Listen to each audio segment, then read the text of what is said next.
Hello and welcome to Sloths Love to Read. Today we're going to be reading a really cute story called Curious George Goes Camping by Margaret and H.A. Rays. I hope you will enjoy this really adorable story about your favorite little monkey, Curious George. Let's get started.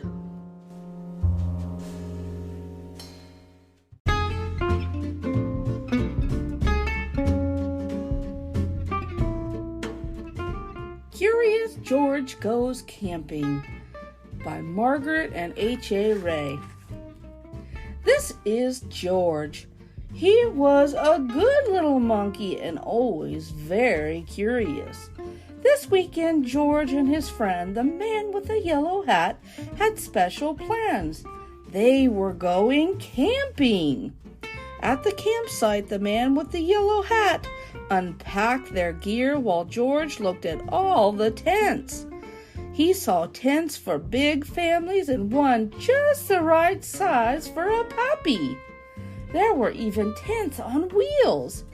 "Would you like to help me put up our tent, George?" the man asked. George was happy to help. It would not be hard to set up a tent, he thought. But it wasn't easy.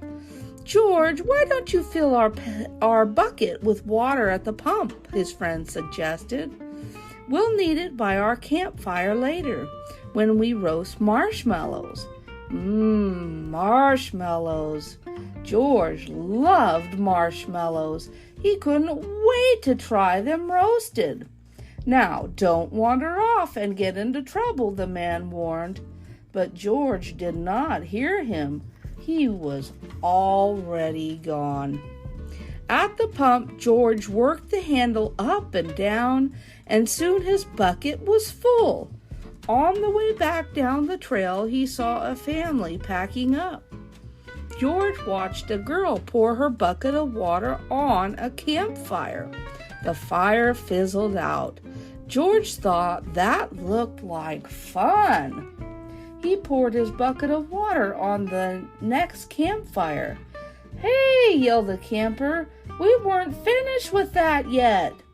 And the camper began to chase George. But George didn't mean to cause trouble.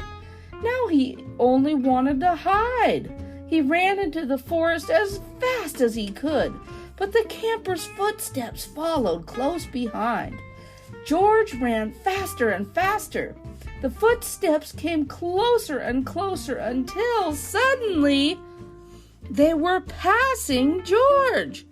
Why, it was not the camper chasing George now. It was a deer. What fun to run with the deer! Forgetting all about the camper and the marshmallows, George ran after the deer. But a little monkey cannot run as fast as a deer in the woods. Before long, George was lost and all alone. He felt tired and stopped to rest. At first he was worried.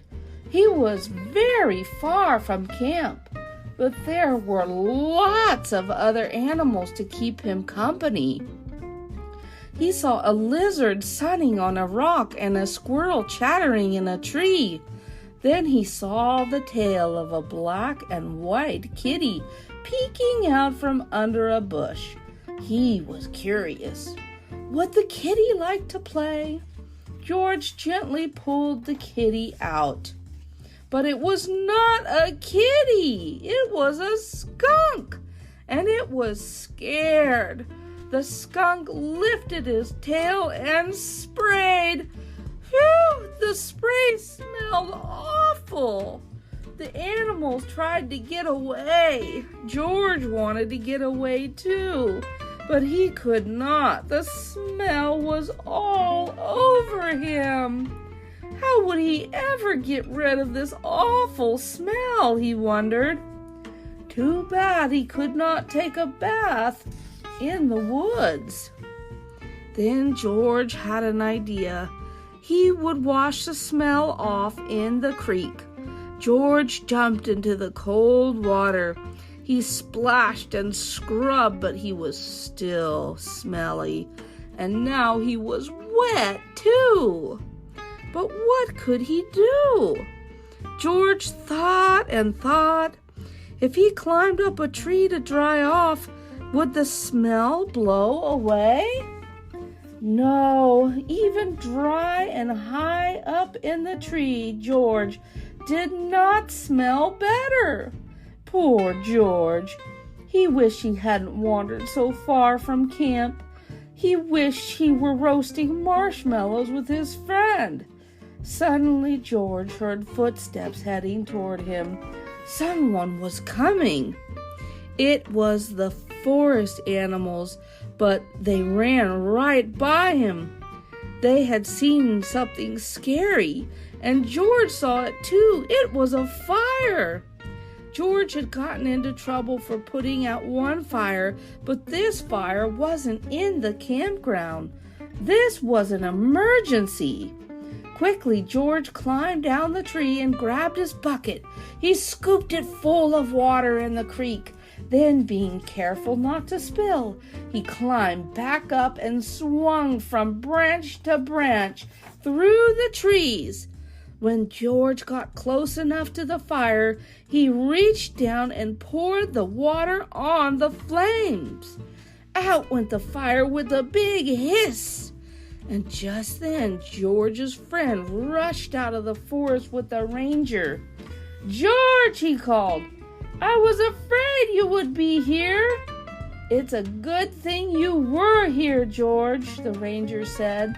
"We saw smoke from the campground, but you put this fire out just in time." George was glad to help, and the man with the yellow hat was glad to see that George was safe. But he had a funny look on his face. "George," he asked, "what is that smell?" Back at the campsite, George's friend helped him get rid of the awful smell. After a strange bath in tomato juice, George smelled fine. Then the man with the yellow hat invited the ranger to cook dinner with them over their own small campfire. "Fires can be nice if you're careful," said the ranger. George agreed, "especially for roasting marshmallows."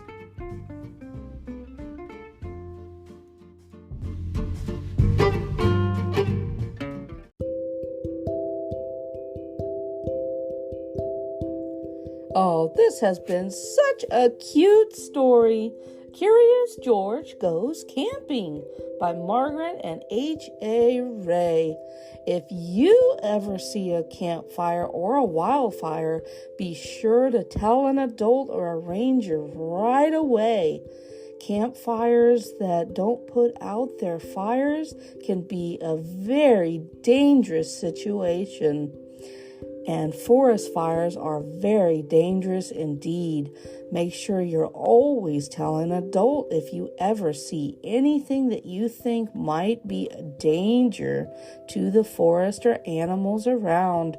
It was great that Curious George was able to help and tell the man and the ranger about the fire. I hope you've enjoyed this wonderful story and consider making it part of your home collection library. I hope you have a wonderful day. Thank you for listening in today, and bye-bye for now, everyone.